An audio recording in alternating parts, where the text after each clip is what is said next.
As we approach the end of June, it becomes the ideal time to assess the performance of the Perth market for the final quarter of the 2015 and 16 financial year. Overall, the result of interest rates being slashed to a historical low of 1.75% has seen a stimulation in the Australian housing market, with Perth being a slight exception. The last 12 months has seen a slight decline in the Perth housing market, with values down by 2.1% from 2015 to 16. Over the last 4 months, however, this has slowed somewhat, with the decrease leveling out at 0.5%. The lack of movement in the national property market has resulted in Perth housing sales being down overall by 14%.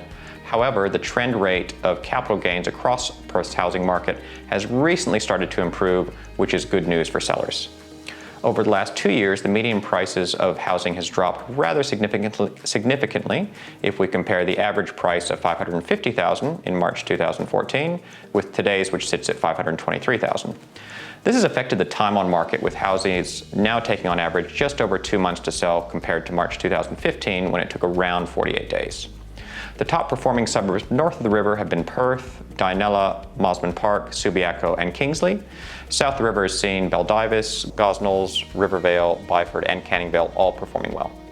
It is very much a buyer's market, with listing prices lower than a year ago across Perth, which is ideal for the savvy investor who is in a position to take advantage of the lull. Ultimately, though, the market is cyclical, and what goes down must come up. So it would be a shrewd move to monitor it closely and be ready to make your move before prices start to trend upwards again.